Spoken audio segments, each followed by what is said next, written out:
Dreamscape presents Stan, The Life of Stan Laurel, Fred Lawrence Giles Hollywood Collection, by Fred Lawrence Giles, narrated by Sean Allen Pratt.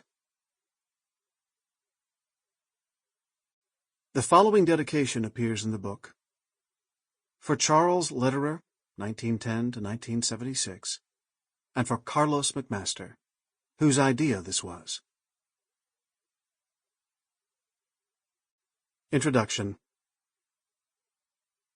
It has taken far too long for even film scholars to realize that Stan Laurel ranks with Chaplin and Keaton in the pantheon of great film clowns.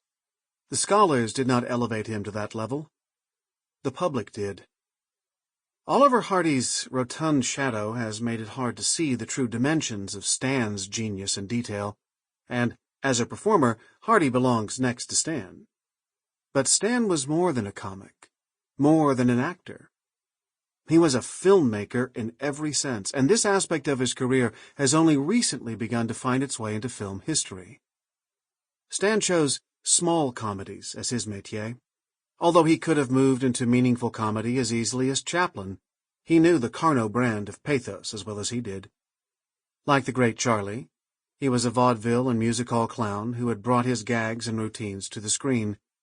There, they were perfected so that, in very short order, he was one of the finest music hall comedians ever, bringing laughter to many millions who didn't know what a music hall was. Once launched with producer Hal Roach, he quickly acquired the technical knowledge necessary to put a film together.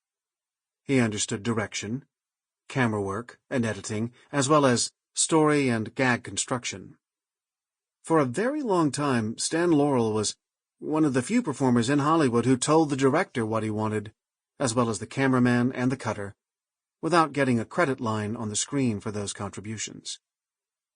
Possessing none of Chaplin's hard-headedness in business matters and a little of the commanding authority which was characteristic of Keaton throughout the 1920s, Stan Laurel and Oliver Hardy lived and worked in ignorance of the pervasiveness of the team's popularity from their first short comedies of 1927 until their first European tour in 1932.